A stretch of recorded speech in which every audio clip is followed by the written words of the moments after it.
Marte, el planeta rojo. Durante siglos ha sido un faro de misterio en nuestro cielo, un lienzo para nuestras esperanzas y temores sobre la vida más allá de la Tierra.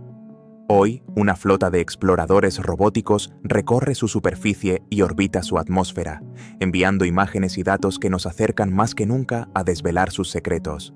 Vemos paisajes desolados, antiguos lechos de ríos secos, la promesa tentadora de un pasado habitable. Pero, ¿estamos viendo toda la historia?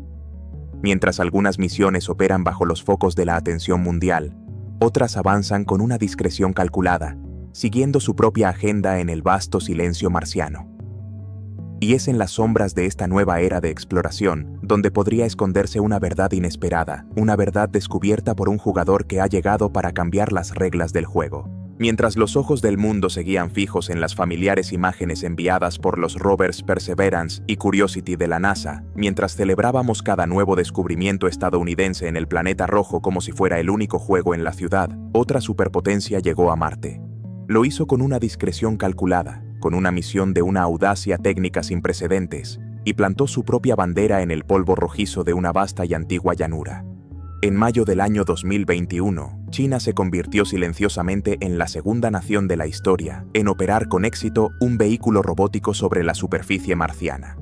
Pero a diferencia de la corriente constante de datos y la publicidad global que acompaña a cada paso de la NASA, la misión china Tianwen-1 ha operado bajo un velo de relativo secretismo. Y lo que su rover, Zhurong, pudo haber encontrado allí, en las profundidades de Utopia Planitia, podría no solo reescribir la historia geológica de nuestro vecino planetario, sino también alterar el futuro equilibrio de poder en la exploración espacial. ¿Qué descubrió realmente China en Marte durante su primera y extraordinariamente exitosa misión en solitario? ¿Y por qué la información sobre sus hallazgos se filtra al mundo exterior de una manera tan cuidadosamente controlada y a menudo tardía? Suscríbete para desentrañar los secretos de esta nueva y silenciosa carrera espacial hacia el planeta rojo, y dinos en los comentarios desde qué parte del mundo nos sigues en esta investigación marciana. Porque la verdad prohibida que podría esconderse detrás de los comunicados oficiales y las imágenes seleccionadas probablemente no sea la prueba de civilizaciones antiguas o de pequeños hombres verdes. La verdad podría ser mucho más tangible, mucho más estratégica y, en última instancia, mucho más significativa para el futuro de la humanidad. Podría ser sobre la confirmación de vastos depósitos de recursos clave, sobre un conocimiento geológico detallado de una región crucial para futuras bases, sobre una historia marciana diferente a la que nos han contado. Podría ser sobre un futuro donde el control del planeta rojo defina el poder en la Tierra. Este documental es un intento de mirar más allá de los titulares, de conectar los puntos entre los datos científicos publicados, las ambiciones declaradas de China y el flujo controlado de información, para descubrir la verdad prohibida que Pekín pudo haber encontrado en Marte. La llegada de China a Marte no fue un evento aislado. Fue la culminación de décadas de desarrollo paciente y metódico de su programa espacial. Mientras Estados Unidos y la Unión Soviética libraban su espectacular carrera hacia la Luna en los años 60, China estaba dando sus primeros y modestos pasos en el espacio. Pero a diferencia de la Unión Soviética, que se desvaneció como potencia espacial tras el colapso de su sistema político, China ha seguido una trayectoria ascendente constante, marcada por hitos cada vez más ambiciosos. Dominaron el vuelo espacial tripulado de forma independiente, construyeron sus propias estaciones espaciales y ejecutaron un programa de exploración lunar, el programa Chang'e, que no solo igualó, sino que en aspectos clave como el alunizaje en la cara oculta y el retorno de muestras automatizado, superó los logros anteriores de cualquier otra nación. Cada uno de estos éxitos fue un peldaño en una escalera cuidadosamente planificada, una escalera cuyo objetivo final nunca fue solo la Luna. Marte siempre estuvo en el horizonte estratégico de China. Su primer intento de llegar al planeta rojo, en 2011, fue un doloroso fracaso. La sonda Jingguo-1, que viajaba a bordo de la misión rusa Phobos-Grunt, se perdió junto con la nave nodriza cuando ésta no logró salir de la órbita terrestre. Pero este revés, lejos de disuadir a Pekín, reforzó su determinación de dominar todas las tecnologías necesarias para la exploración interplanetaria de forma independiente. No volverían a depender de socios extranjeros para alcanzar sus ambiciones más profundas. El resultado de esta determinación fue la misión Tianwen-1, cuyo nombre se traduce como Preguntas al cielo, inspirado en un poema clásico chino que reflexiona sobre el cosmos. Y la misión en sí misma fue una declaración poética de audacia tecnológica. A diferencia de las estrategias más conservadoras adoptadas por otras naciones, que suelen enviar primero un orbitador, luego un módulo de aterrizaje y finalmente un rover en misiones separadas a lo largo de muchos años, China decidió hacerlo todo de una sola vez. Tianwen-1 fue lanzada en julio de 2020 llevando consigo 3 naves espaciales distintas. Un orbitador diseñado para estudiar el planeta desde arriba, un módulo de aterrizaje para descender a la superficie y un rover, Zhurong, para explorarla directamente. Lograr que las 3 componentes funcionaran con éxito en una única misión inaugural a Marte era un desafío de una complejidad asombrosa, algo que ni siquiera la NASA había intentado. Era una apuesta de todo o nada, una demostración inequívoca de que China había llegado al espacio profundo para quedarse y para competir al más alto nivel. El silencio relativo que rodeó gran parte de la misión no debe confundirse con una falta de ambición.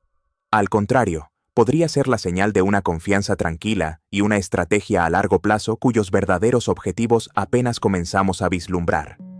La verdad prohibida de Marte podría haber comenzado a desvelarse no bajo los focos de la atención mundial, sino bajo la mirada discreta del dragón rojo. La llegada triunfal de China a Marte en 2021 no fue un golpe de suerte ni una hazaña aislada. Fue la culminación lógica de un viaje de más de medio siglo, una historia de ambición nacional, perseverancia frente a la adversidad y una planificación estratégica a largo plazo que contrasta notablemente con los ciclos de auge y caída que a menudo han caracterizado a otros programas espaciales. Para comprender la audacia de la misión Tianwen-1 y el significado de sus posibles descubrimientos, primero debemos apreciar la larga marcha que llevó al dragón asiático desde los márgenes de la era espacial hasta la primera línea de la exploración interplanetaria.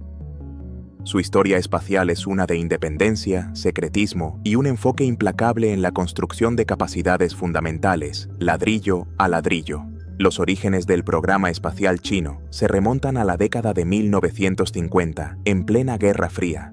Inspirado por el lanzamiento del Sputnik soviético y motivado por la rivalidad geopolítica tanto con Estados Unidos como con la Unión Soviética, el líder chino Mao Zedong declaró que China también debía tener su lugar en el espacio.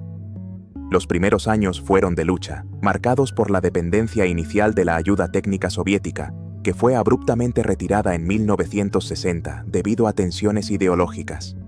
Este abandono forzó a China a seguir un camino de autosuficiencia, un principio que definiría su programa espacial durante las décadas siguientes. A pesar de inmensos desafíos económicos y políticos, incluyendo la agitación de la revolución cultural, los científicos e ingenieros chinos perseveraron. El primer gran hito llegó el 24 de abril de 1970, cuando China lanzó con éxito su primer satélite, el Dongfang-Hong 1, o el Este es Rojo 1. Este logro convirtió a China en la quinta nación en alcanzar la órbita de forma independiente, un logro tecnológico significativo que demostró su creciente capacidad en cohetería. El satélite era simple, esencialmente una esfera metálica que transmitía la canción patriótica del mismo nombre, pero su valor simbólico fue inmenso. China había anunciado su llegada a la arena espacial. Durante las décadas de 1970 y 80, el programa espacial chino avanzó de manera constante pero discreta. Desarrollaron cohetes más potentes de la familia Larga Marcha, que se convertirían en sus caballos de batalla fiables para el lanzamiento de satélites. Establecieron una red de estaciones de seguimiento terrestre, y comenzaron a desarrollar satélites de comunicaciones, meteorológicos y de reconocimiento, construyendo una infraestructura espacial esencial para sus necesidades económicas y militares. Sin embargo, en comparación con las espectaculares misiones Apolo a la Luna o las sondas Voyager a los planetas exteriores que estaban llevando a cabo Estados Unidos, el programa chino parecía modesto y enfocado hacia adentro. El verdadero punto de inflexión llegó en la década de 1990, con la economía china en plena expansión y un renovado sentido de ambición nacional. Pekín tomó la decisión estratégica de embarcarse en un programa de vuelo espacial tripulado. Este programa, bautizado como Shenzhou o Nave Divina, se basó inicialmente en la tecnología de las cápsulas rusas Soyuz, pero fue desarrollado de forma independiente por ingenieros chinos. Después de varios vuelos de prueba no tripulados exitosos, el 15 de octubre de 2003, China alcanzó su hito más importante hasta la fecha. El taikonauta Yang Liwei se convirtió en el primer ciudadano chino en viajar al espacio a bordo de la nave Shenzhou 5. China se unía así al exclusivo club de naciones capaces de enviar seres humanos a la órbita, un logro que solo Estados Unidos y Rusia habían conseguido antes. El éxito del programa Shenzhou no fue un fin en sí mismo, sino el primer paso en un plan de 3 fases para establecer una presencia humana permanente en el espacio. La fase 1 fue el dominio del vuelo tripulado. La fase 2 implicó el desarrollo de capacidades de encuentro y acoplamiento orbital y el lanzamiento de laboratorios espaciales temporales. Esto se logró con el lanzamiento de las estaciones Tiangong 1 en 2011 y Tiangong 2 en 2016. Las tripulaciones de las misiones Shenzhou visitaron estas estaciones, realizaron experimentos y practicaron las habilidades necesarias para vivir y trabajar en el espacio durante periodos prolongados. La fase 3, actualmente en curso, es la construcción de una gran estación espacial modular permanente, la Estación Espacial Tiangong, diseñada para operar durante al menos una década y rivalizar en capacidad con la Estación Espacial Internacional. Mientras el programa tripulado acaparaba los titulares, China también estaba ejecutando, en paralelo, un programa igualmente ambicioso y metódico de exploración robótica de la Luna, el programa Chang'e. Siguiendo una lógica similar de fases incrementales, Chang'e 1 y 2 mapearon la Luna desde la órbita. Chang'e 3 logró el primer alunizaje suave de China en 2013, desplegando el rover Yutu. Chang'e 4 realizó el histórico primer alunizaje en la cara oculta en 2019, y Chang'e 5 y 6 completaron la hazaña de traer muestras lunares de vuelta a la Tierra, incluyendo las primeras de la cara oculta.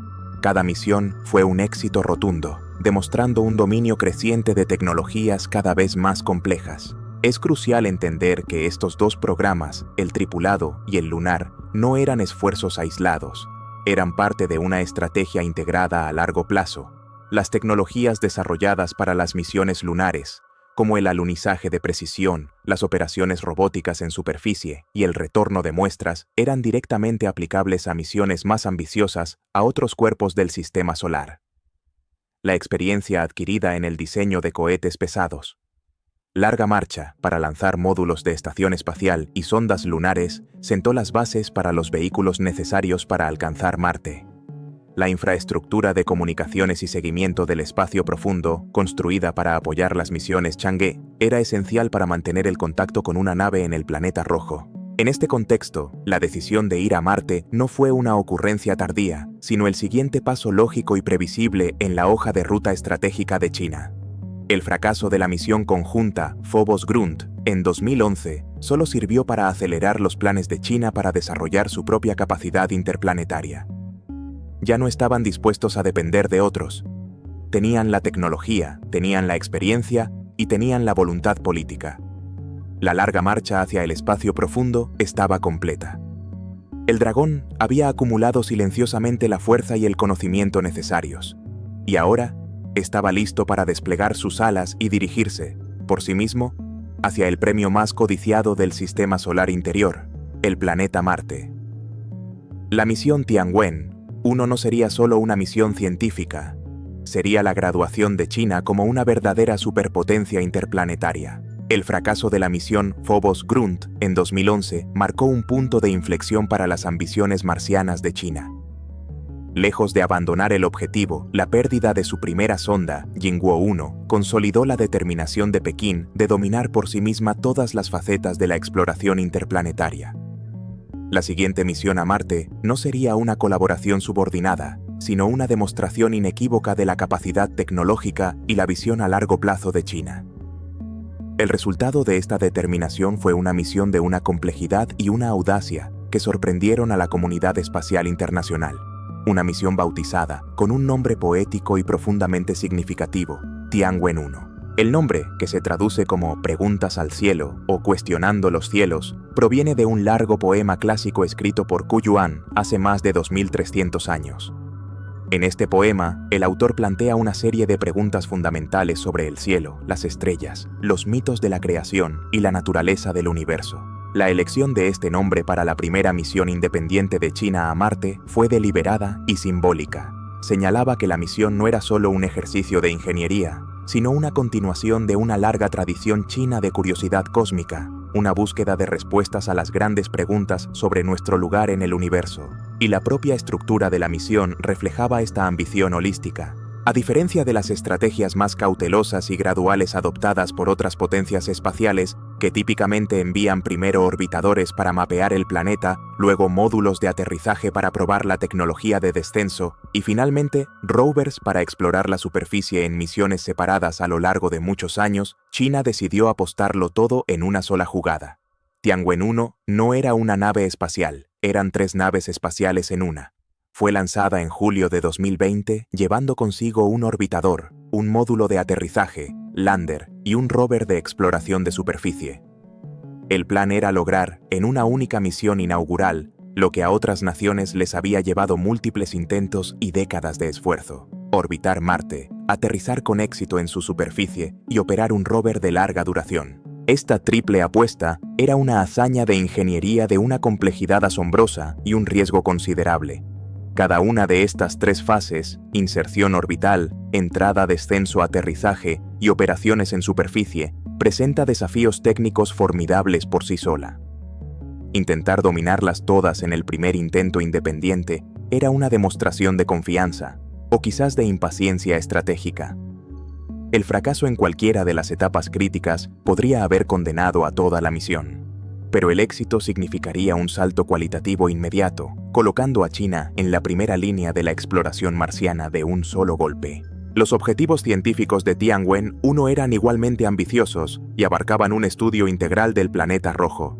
El orbitador, diseñado para operar durante al menos un año marciano, unos 687 días terrestres, estaba equipado con un conjunto de 7 instrumentos científicos.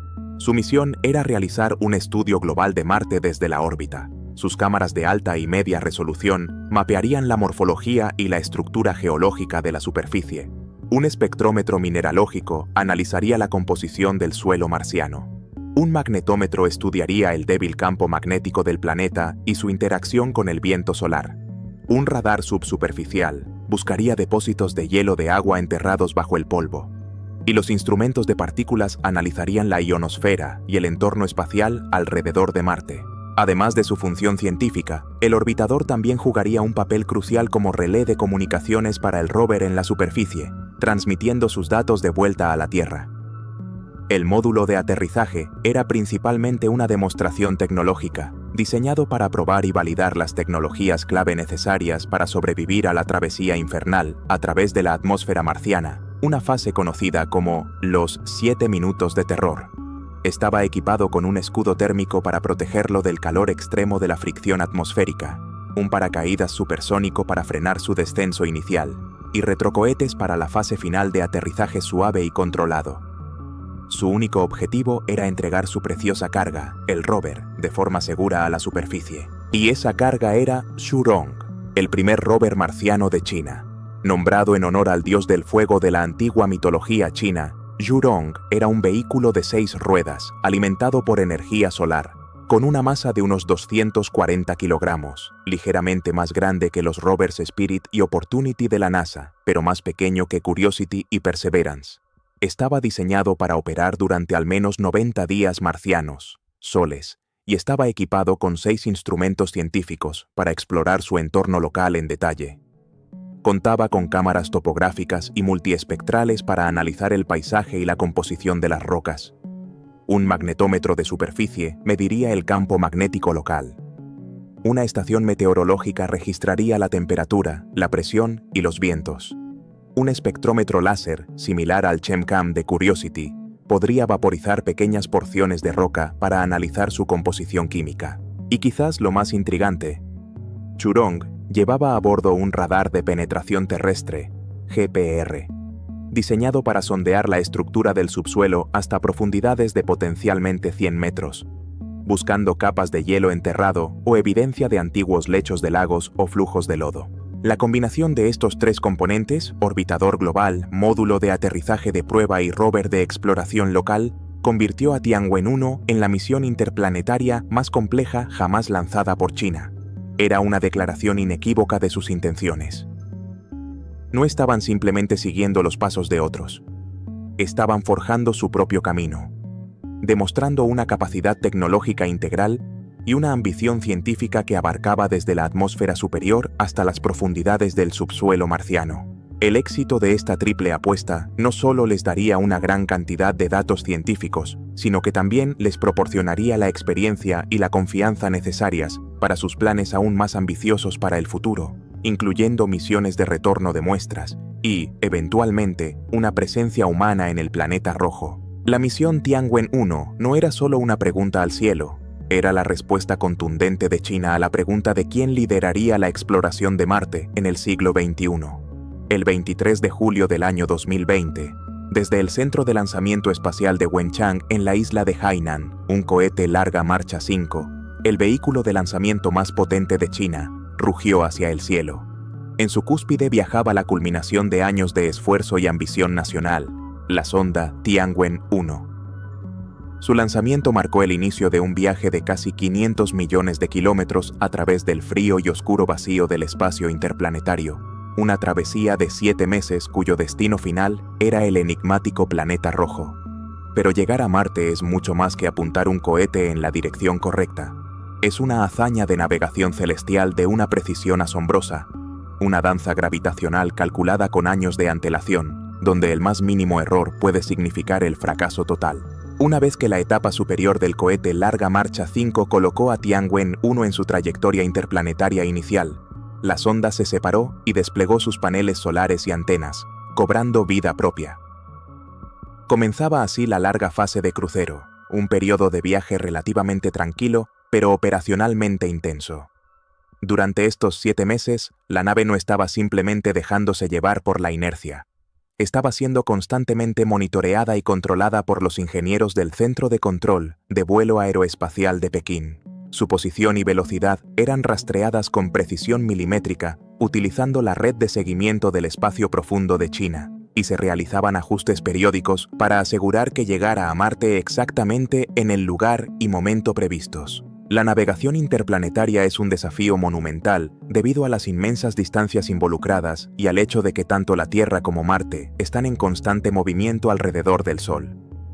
La trayectoria no es una línea recta, sino una curva elíptica cuidadosamente calculada, conocida como una órbita de transferencia de Hohmann, que permite a la nave viajar de un planeta a otro con el mínimo gasto de combustible. Sin embargo, incluso el lanzamiento más perfecto deja pequeñas desviaciones en la trayectoria inicial.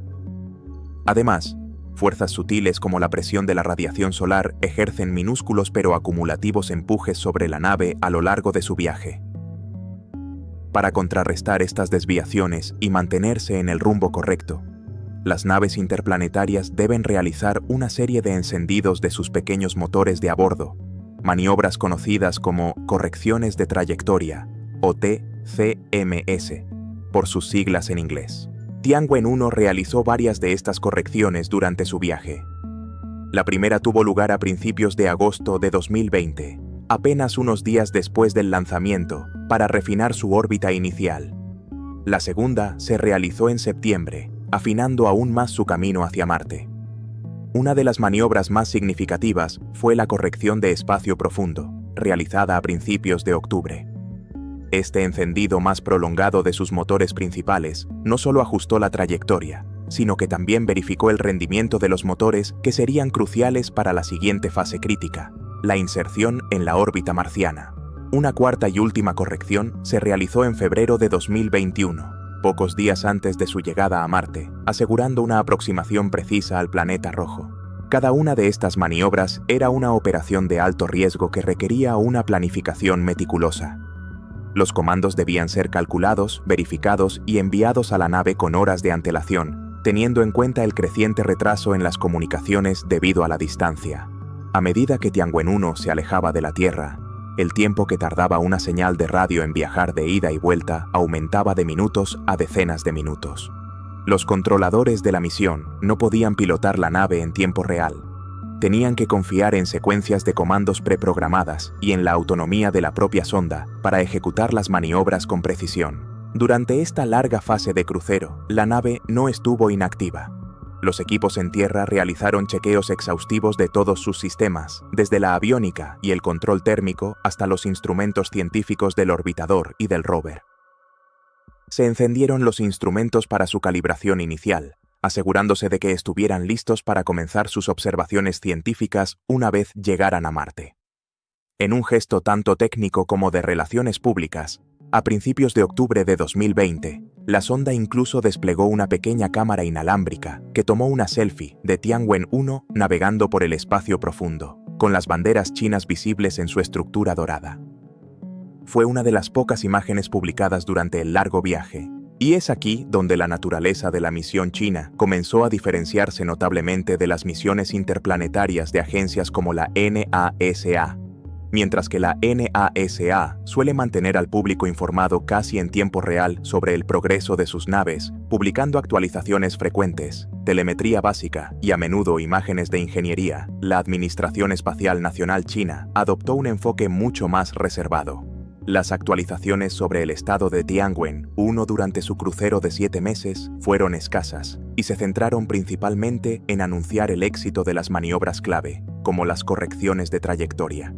Hubo muy poca información pública sobre el estado detallado de la nave, los resultados de las calibraciones de los instrumentos o cualquier anomalía menor que pudiera haber ocurrido. Este flujo controlado de información, aunque consistente con la política de comunicación tradicional del programa espacial chino, inevitablemente generó una atmósfera de misterio alrededor de la misión. No sugiere necesariamente un encubrimiento deliberado, sino una filosofía diferente, quizás priorizando la confirmación interna del éxito antes de cualquier anuncio público. Sin embargo, esta falta de transparencia en tiempo real, especialmente en contraste con la apertura de la NASA, es un factor que contribuye a la especulación y alimenta la narrativa de posibles secretos guardados. La verdad prohibida, en esta etapa, podría ser simplemente la falta de información, un vacío que la imaginación se apresura a llenar. Mientras tanto, en el silencio del espacio profundo, Tianwen-1 continuaba su viaje inexorable. A medida que se acercaba a su destino, la débil gravedad del planeta rojo comenzó a hacerse sentir, curvando sutilmente su trayectoria. Los 7 meses de paciente navegación estaban a punto de culminar en el siguiente momento de máxima tensión, la maniobra de frenado que la colocaría en órbita alrededor de Marte, un paso crítico del que dependía el éxito de toda la misión.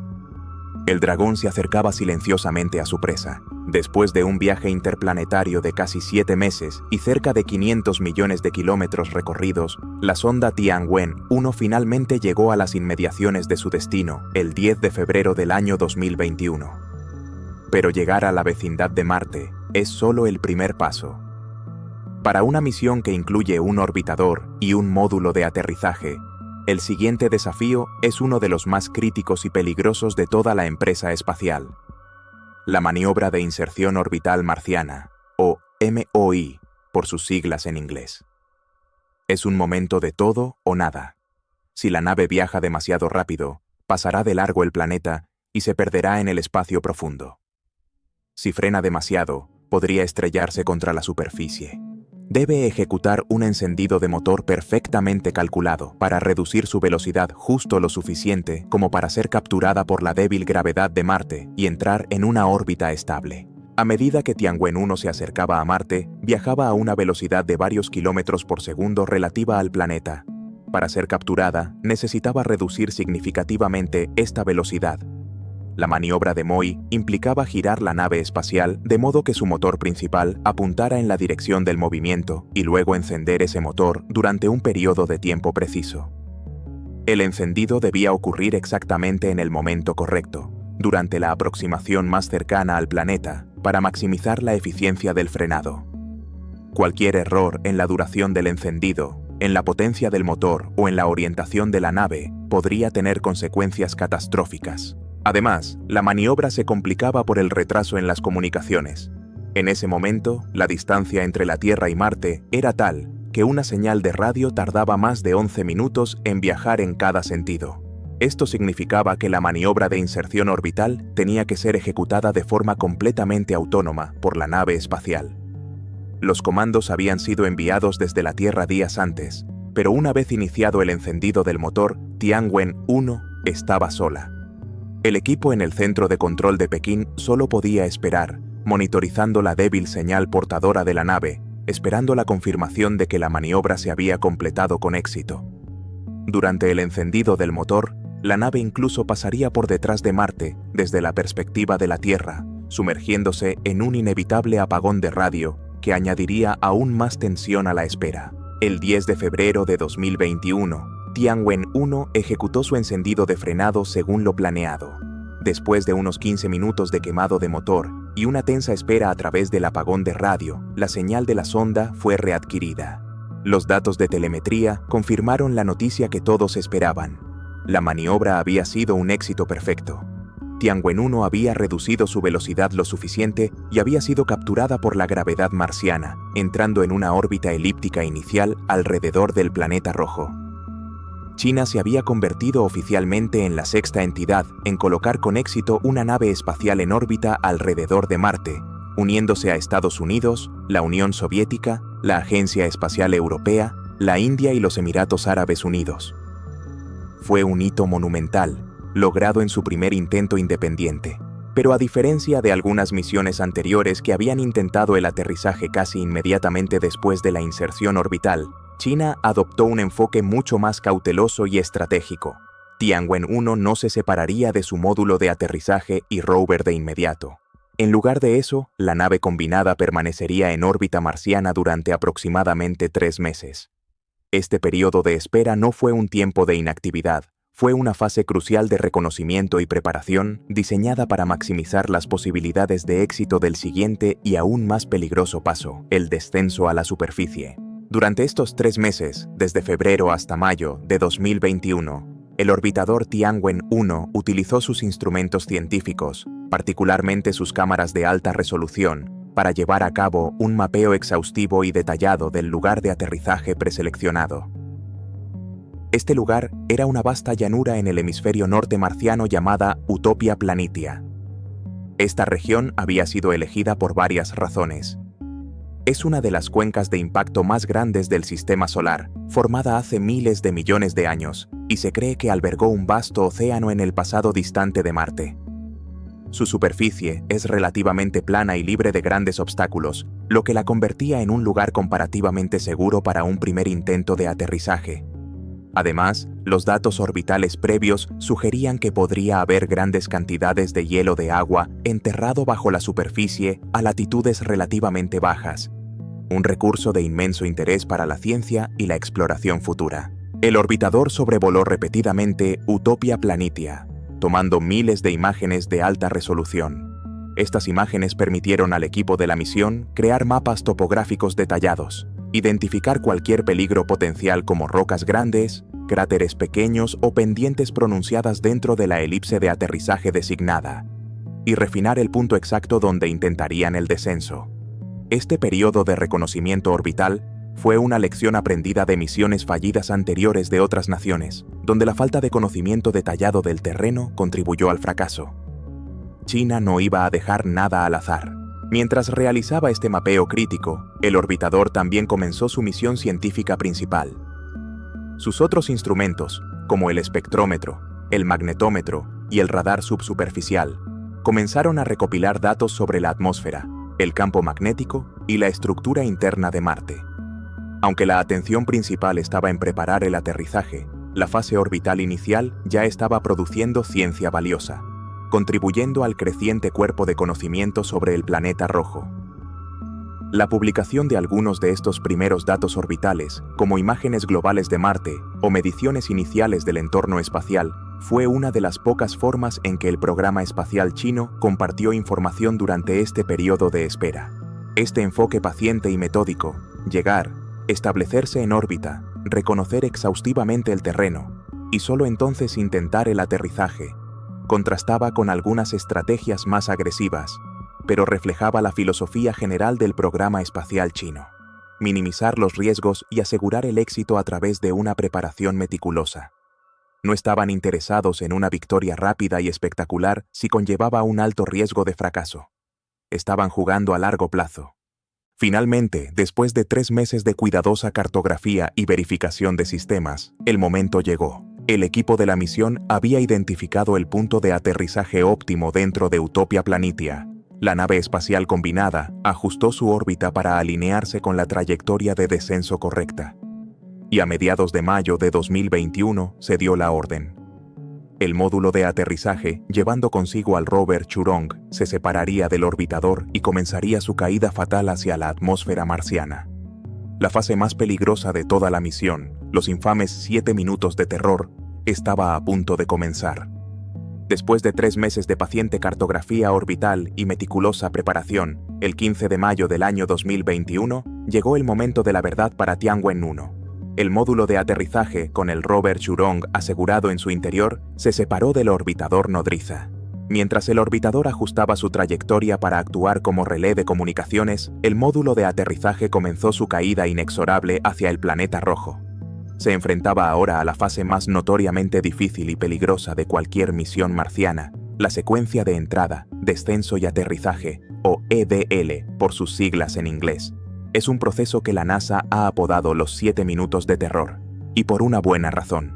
En ese breve lapso de tiempo, la nave debe pasar de viajar a una velocidad hipersónica a través del espacio a detenerse suavemente sobre la superficie, ejecutando una compleja serie de maniobras perfectamente sincronizadas. Todo ello de forma completamente autónoma. Para China, lograr esto en su primer intento independiente sería la prueba definitiva de su destreza tecnológica. El desafío fundamental del EDL en Marte radica en su atmósfera. Es lo suficientemente densa como para generar un calor inmenso por fricción durante la entrada a alta velocidad, requiriendo un escudo térmico robusto. Pero al mismo tiempo es demasiado tenue, menos del 1% de la densidad de la atmósfera terrestre al nivel del mar, como para frenar una nave pesada de manera efectiva solo con paracaídas.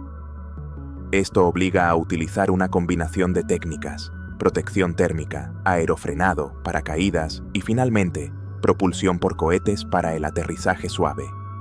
Y todo debe funcionar a la perfección, sin intervención humana. Debido a la distancia entre la Tierra y Marte, el retraso en las comunicaciones significa que para cuando el control de la misión en la Tierra recibe la señal de que la secuencia de EDL ha comenzado, la nave ya lleva varios minutos en la superficie, ya sea intacta o hecha pedazos. La secuencia de EDL de Tianwen-1 comenzó cuando el módulo de aterrizaje, encerrado en su cápsula protectora de entrada, golpeó la parte superior de la atmósfera marciana a una velocidad de casi 5 km por segundo, o más de 17.000 km por hora. El escudo térmico en la base de la cápsula, diseñado para soportar temperaturas de miles de grados Celsius, comenzó a brillar al rojo vivo mientras la fricción atmosférica convertía la energía cinética de la nave en calor intenso. Durante los primeros minutos cruciales, la cápsula utilizó su forma aerodinámica y pequeños propulsores para guiarse a través de la atmósfera superior, dirigiéndose hacia la elipse de aterrizaje designada en Utopia Planitia. Una vez que la velocidad se había reducido significativamente gracias al aerofrenado atmosférico, pero mientras aún viajaba a velocidades supersónicas, llegó el momento de desplegar el paracaídas. Este es uno de los momentos más críticos. Desplegar un paracaídas enorme a velocidades superiores a la del sonido en la delgada atmósfera marciana ejerce una tensión estructural inmensa. El paracaídas de Tianwen-1 se abrió según lo planeado, inflándose violentamente y frenando el descenso de la cápsula de forma drástica. Poco después, una vez que el paracaídas había hecho su trabajo principal y la velocidad era subsónica, el escudo térmico, que ya no era necesario, fue eyectado, exponiendo por primera vez los instrumentos del módulo de aterrizaje como su radar de descenso a la atmósfera marciana. Pero incluso con el paracaídas, la velocidad de descenso seguía siendo demasiado alta para un aterrizaje seguro. La delgada atmósfera simplemente no ofrecía suficiente resistencia. Por lo tanto, se requería la fase final, el descenso propulsado. A una altitud predeterminada, el módulo de aterrizaje se separó de su carcasa trasera y del paracaídas. En ese instante, encendió sus propios motores de retrocohete. A diferencia de los aterrizadores más pequeños como los Mars Pathfinder o los Phoenix de la NASA, que usaron airbags o una combinación de cohetes y patas de aterrizaje simples, el módulo de aterrizaje de Tianwen Uno era una plataforma considerablemente más grande y pesada, ya que transportaba un rover de 240 kilogramos. Su sistema de descenso propulsado era, por tanto, más complejo. Utilizando su radar de a bordo para medir la altitud y la velocidad de descenso, y sus sensores inerciales para mantener la orientación, el módulo de aterrizaje controló de forma autónoma el empuje de sus motores para realizar un descenso suave y vertical. A medida que se acercaba a la superficie, sus cámaras de navegación probablemente identificaban y evitaban automáticamente pequeños obstáculos en el último segundo, aunque la llanura de Utopia Planitia había sido elegida precisamente por su relativa falta de peligros. Finalmente, a pocos metros del suelo, el motor principal ajustó su empuje para un contacto suave. Las patas de aterrizaje se desplegaron. Y entonces, el silencio. Debido al retraso en las comunicaciones, el equipo en el centro de control de Pekín tuvo que soportar una espera agonizante. Primero, esperaron la confirmación, retransmitida a través del orbitador Tianwen-1, de que la secuencia de EDL se había completado. Y luego, tuvieron que esperar aún más para recibir la primera señal enviada directamente desde el módulo de aterrizaje en la superficie, una señal que confirmaría no solo que había aterrizado, sino que había sobrevivido intacto y era capaz de comunicarse. Finalmente, la señal llegó.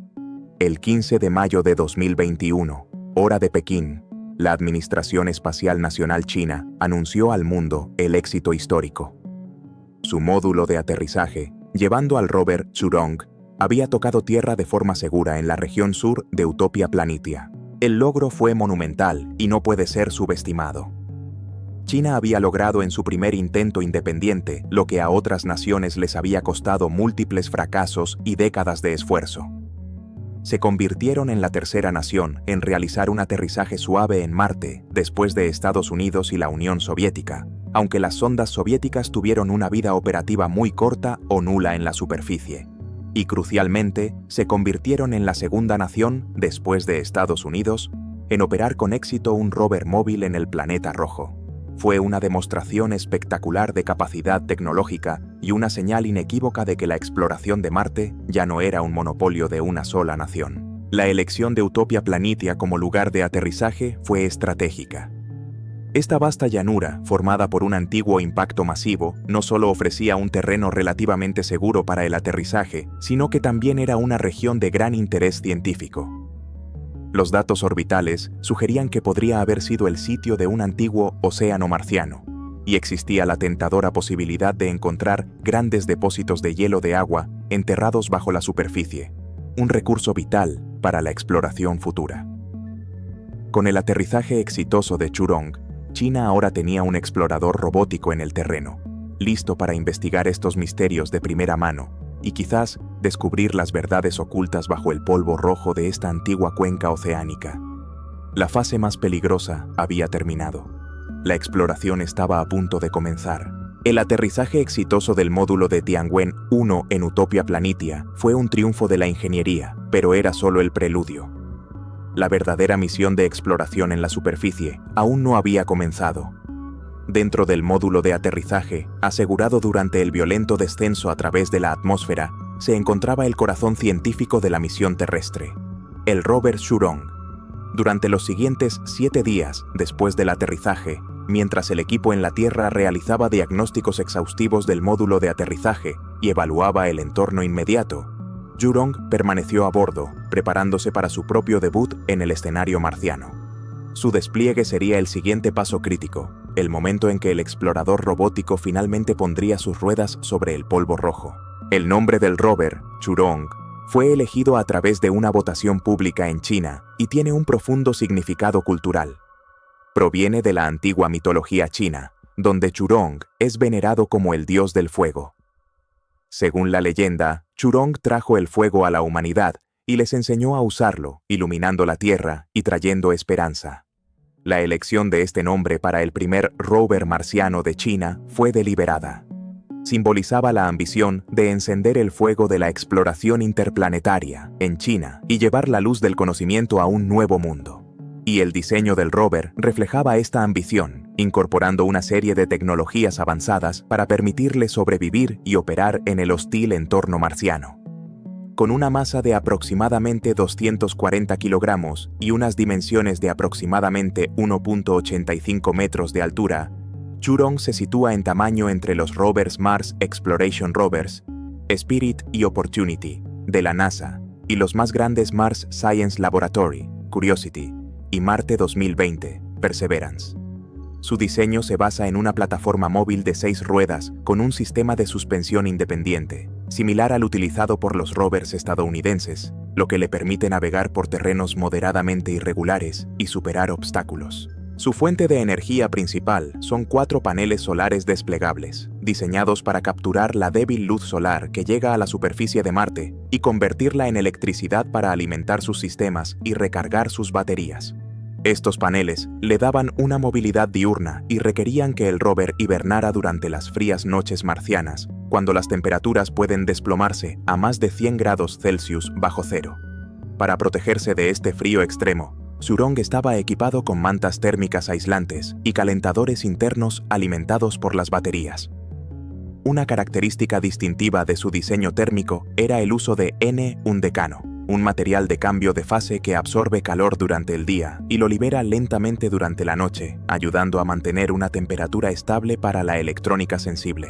La comunicación con la Tierra se realizaba principalmente a través del orbitador Tianwen-1, que actuaba como un poderoso relé de comunicaciones. Zhurong transmitía sus datos al orbitador cuando éste pasaba por encima, y el orbitador luego retransmitía la información a las estaciones de la red del espacio profundo en la Tierra. Esta estrategia permitía una tasa de transferencia de datos mucho mayor que si el rover intentara comunicarse directamente con la Tierra usando su propia antena de baja potencia. Pero el verdadero valor de Zhurong residía en su conjunto de instrumentos científicos, las herramientas que utilizaría para interrogar al entorno marciano y buscar respuestas a las preguntas al cielo de la misión. Llevaba a bordo 6 instrumentos principales. 2 cámaras topográficas montadas en un mástil le proporcionaban una visión estereoscópica del paisaje circundante, permitiendo al equipo en la Tierra planificar sus rutas y seleccionar objetivos de interés científico. Una cámara multiespectral, también en el mástil, le permitía analizar la composición mineralógica de las rocas y el suelo a distancia, observando cómo reflejaban la luz en diferentes longitudes de onda. Para análisis más detallados de la composición química, Zhurong estaba equipado con un instrumento llamado MAR-SCODE, detector de composición superficial de Marte. Similar a los instrumentos ChemCam y SuperCam de los rovers Curiosity y Perseverance, MAR-SCODE utilizaba un láser para vaporizar pequeños puntos en las rocas y el suelo. Luego, analizaba la luz emitida por el plasma resultante mediante espectroscopía, permitiendo determinar los elementos químicos presentes en el objetivo. Este instrumento proporcionaba la verdad del terreno sobre la composición elemental del lugar de aterrizaje. Para estudiar el entorno, Zhurong llevaba una estación meteorológica, MCES, con sensores para medir la temperatura, la presión atmosférica, la velocidad y dirección del viento, e incluso incluía un micrófono para capturar los sonidos de Marte, aunque los datos de este último no han sido ampliamente divulgados. También contaba con un magnetómetro de superficie, MSM, para medir el campo magnético local. Marte no tiene un campo magnético global como la Tierra, pero posee regiones de magnetismo remanente en su corteza, vestigios de un antiguo campo magnético global. Medir este magnetismo local podía proporcionar pistas sobre la historia geológica y la evolución interna del planeta. Finalmente, y quizás el instrumento más innovador y potencialmente revelador de Zhurong, era el radar de penetración terrestre, GPR. Este instrumento consistía en 2 antenas que emitían pulsos de ondas de radio hacia el subsuelo. Al medir los ecos de estas ondas reflejadas por las diferentes capas subterráneas, el georradar podía crear un perfil de la estructura del subsuelo hasta profundidades significativas, potencialmente hasta 100 metros bajo las ruedas del rover. Su objetivo principal era buscar capas de hielo de agua enterrado, un recurso de inmenso valor, pero también podía mapear capas de roca volcánica, sedimentos fluviales o lacustres antiguos, o cualquier otra discontinuidad geológica oculta bajo el polvo. Este radar prometía ofrecer una visión tridimensional sin precedentes del lugar de aterrizaje.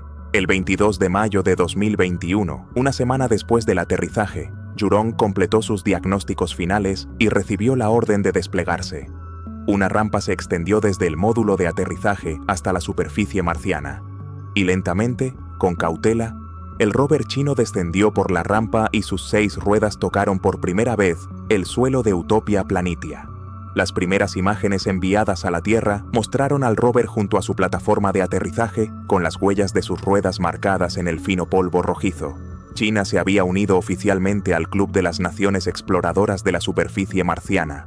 El dios del fuego había llegado y estaba listo para comenzar su investigación, armado con un conjunto de herramientas diseñadas no solo para ver la superficie, sino también para mirar debajo de ella, hacia los secretos que pudieran yacer enterrados. Con el exitoso despliegue del rover Jurong, la misión Tianwen-1 entró en su fase más anticipada, la exploración directa de la superficie marciana. Durante los siguientes meses, el dios del fuego chino comenzaría su lento y metódico recorrido a través de la vasta y enigmática llanura de Utopia Planitia. Cada metro avanzado, cada roca analizada, cada dato enviado a través de millones de kilómetros, representaba no solo un logro técnico para China, sino también una nueva pieza en el complejo rompecabezas de la historia de Marte. Y aunque la información se compartió de manera selectiva, los primeros resultados comenzaron a revelar un paisaje fascinante, moldeado por fuerzas antiguas, y quizás guardando secretos cruciales justo bajo su superficie polvorienta. Las primeras imágenes panorámicas enviadas por Jurong, después de su despliegue, mostraron un paisaje familiar para cualquiera que haya seguido las misiones marcianas anteriores, pero con sus propias características distintivas. Se encontraba en una llanura inmensa y notablemente plana que se extendía hasta el horizonte en todas direcciones. El suelo estaba cubierto por un fino polvo rojizo y salpicado de rocas de diversos tamaños y formas, algunas angulosas, otras redondeadas por eones de erosión eólica. El cielo marciano, teñido de un característico color anaranjado rosado por el polvo en suspensión, completaba la escena. Era un paisaje desolado, silencioso y de una belleza austera. Utopia Planitia, la región elegida para el aterrizaje, es una de las cuencas de impacto más grandes y antiguas del Sistema Solar, formada por la colisión de un asteroide masivo hace miles de millones de años. Se encuentra en las tierras bajas del norte de Marte, una vasta área que muchos científicos creen que pudo haber albergado un océano de agua líquida en el pasado distante del planeta, cuando su clima era más cálido y húmedo. Aterrizar aquí no fue una elección casual. Era una apuesta estratégica por explorar un lugar con un alto potencial para encontrar evidencia directa de ese pasado acuoso y quizás depósitos de hielo de agua subterráneo remanentes de esa era. Los primeros movimientos de Jurong fueron cautelosos. El equipo en la Tierra lo guió lentamente, probando sus sistemas de navegación y locomoción y comenzando a realizar análisis preliminares de su entorno inmediato. Una de las primeras tareas fue utilizar su instrumento Mars-Code, el espectrómetro láser, para analizar la composición química de las rocas y el suelo cercanos a la plataforma de aterrizaje. Los resultados iniciales confirmaron lo que se esperaba para una llanura volcánica.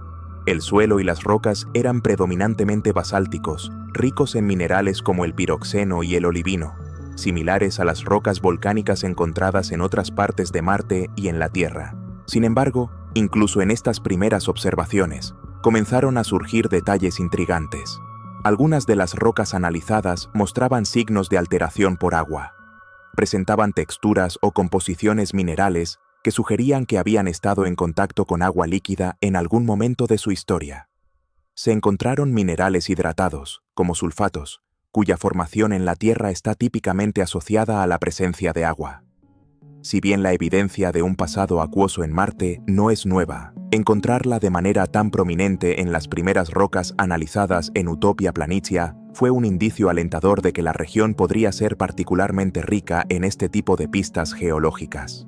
A medida que Jurong se aventuraba más lejos de su lugar de aterrizaje, comenzó a encontrar un paisaje dominado por la acción del viento. Utopia Planitia, como gran parte de Marte, es un entorno donde el viento es el principal agente erosivo en la actualidad. El rover encontró y fotografió extensos campos de dunas de arena, algunas con formas transversales y otras con formas más complejas como las dunas Barhan, indicando la dirección predominante de los vientos locales. El análisis de la composición de esta arena oscura reveló que era rica en minerales máficos, consistentes con su origen volcánico. Además de las dunas, Jurong observó otras características eólicas talladas en el terreno, como pequeñas crestas llamadas ripples y formaciones rocosas alargadas y afiladas conocidas como yardangs, esculpidas por el viento cargado de arena a lo largo de millones de años. Estas observaciones proporcionaron datos valiosos sobre los patrones de viento actuales y pasados en la región, ayudando a los científicos a comprender mejor el clima marciano moderno y cómo ha modelado el paisaje. Mientras exploraba la geología, la estación meteorológica de Jurong recopilaba continuamente datos sobre las condiciones atmosféricas. Registraba las drásticas fluctuaciones de temperatura entre el día y la noche marcianas, las variaciones de la tenue presión atmosférica y la velocidad y dirección de los vientos. Estos datos, aunque no tan llamativos como los descubrimientos geológicos, son cruciales para construir modelos climáticos precisos de Marte y para planificar futuras misiones, especialmente las tripuladas, que tendrán que hacer frente a este entorno hostil.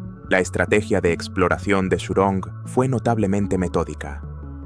A diferencia de algunos rovers anteriores que realizaron largos recorridos para cubrir la mayor distancia posible, Jurong avanzó de manera más deliberada, deteniéndose con frecuencia para realizar análisis detallados de características interesantes con su conjunto completo de instrumentos. Este enfoque sugería un énfasis en la recopilación de datos científicos de alta calidad en lugar de simplemente maximizar la distancia recorrida. Cada parada era una oportunidad para interrogar al terreno en profundidad, utilizando no solo las cámaras y el espectrómetro láser, sino también el instrumento que prometía revelar los secretos ocultos bajo la superficie. La verdad prohibida que podría haber comenzado a emerger de estos primeros pasos no estaba necesariamente en una única roca espectacular o en una imagen anómala. Podría haber estado en los patrones sutiles, en la abundancia de minerales hidratados, en la consistencia de las lecturas que sugerían un pasado acuoso más significativo de lo esperado, o en los primeros indicios que su radar comenzaba a detectar bajo el polvo. La información publicada por la CNSA durante este periodo inicial fue, como era de esperar, cuidadosamente seleccionada. Se compartieron imágenes impresionantes del paisaje, se anunciaron los primeros análisis de rocas confirmando la naturaleza basáltica, y se destacaron las capacidades operativas del rover, pero los detalles más finos, las posibles anomalías o los descubrimientos que podrían tener implicaciones estratégicas se mantuvieron probablemente bajo un análisis más riguroso y prolongado antes de cualquier divulgación pública. El dios del fuego estaba explorando metódicamente su nuevo reino, y sus ojos más penetrantes estaban a punto de mirar bajo tierra. Mientras el rover Jurong cartografiaba el paisaje visible de Utopia Planitia con sus cámaras y analizaba la composición química de las rocas superficiales con su espectrómetro láser, otro de sus instrumentos estaba llevando a cabo una exploración paralela, una que penetraba más allá del polvo rojo visible para sondear las profundidades ocultas del subsuelo marciano. Este instrumento era el radar de penetración terrestre, o GPR por sus siglas en inglés, y representaba una de las capacidades científicas más emocionantes y potencialmente significativas de toda la misión Tianwen-1. Su objetivo era proporcionar la primera visión tridimensional detallada de la estructura geológica enterrada bajo las ruedas del rover, buscando pistas sobre la historia pasada de la región y, quizás, la presencia de recursos ocultos como el hielo de agua. El principio de funcionamiento de un radar de penetración terrestre es conceptualmente similar al de un sonar o una ecografía. El instrumento emite pulsos cortos de ondas de radio hacia el suelo. Estas ondas viajan a través de los materiales del subsuelo, como el regolito y las capas de roca. Cuando las ondas encuentran un límite entre dos materiales con propiedades eléctricas diferentes, por ejemplo, entre una capa de arena suelta y una capa de roca sólida, o entre suelo seco y hielo enterrado, una parte de la energía de la onda de radio se refleja de vuelta hacia la superficie. La antena receptora del GPR detecta estos ecos reflejados. Al medir el tiempo que tardan los ecos en regresar y la intensidad de la señal reflejada, los científicos pueden reconstruir un perfil de las diferentes capas y estructuras que se encuentran bajo tierra. Es una forma de ver geológicamente sin necesidad de excavar. El GPR a bordo del rover Churong era un instrumento particularmente avanzado, diseñado con 2 frecuencias de operación distintas para sondear diferentes profundidades y resoluciones. Una antena de baja frecuencia estaba diseñada para penetrar más profundamente en el subsuelo, potencialmente hasta unos 80 o 100 metros, aunque con menor resolución espacial. Su objetivo era detectar grandes estructuras geológicas, como capas de lava enterradas, antiguos canales fluviales o depósitos de hielo masivos.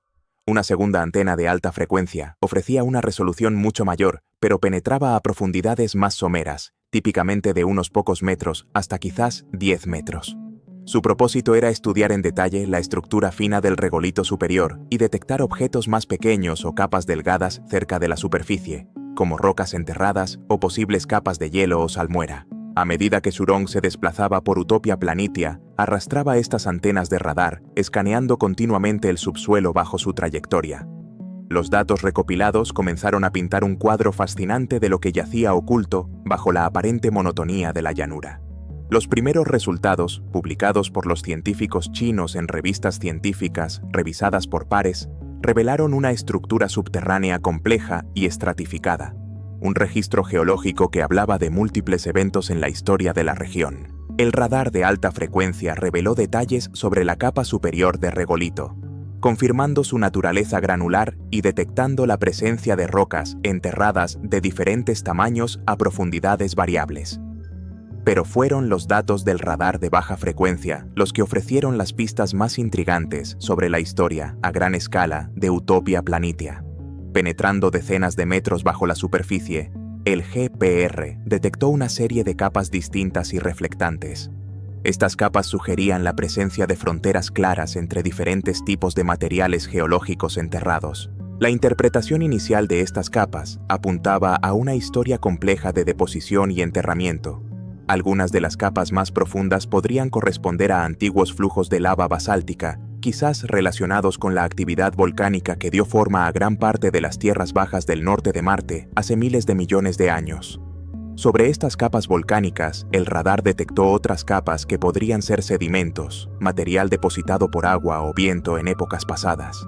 La presencia de capas sedimentarias sería una evidencia importante que respaldaría la hipótesis de que Utopia Planitia albergó un gran cuerpo de agua, quizás un océano o un gran lago, en el pasado distante de Marte. Aún más emocionante fue la detección en los datos del GPR de lo que parecían ser estructuras poligonales enterradas o patrones de cuñas, similares en forma a características que se encuentran en las regiones periglaciales de la Tierra, formadas por ciclos de congelación y descongelación del suelo rico en hielo. Si bien esta interpretación es preliminar y requiere más análisis, la posibilidad de detectar directamente evidencia de hielo subterráneo antiguo a estas latitudes relativamente bajas fue uno de los objetivos clave del instrumento.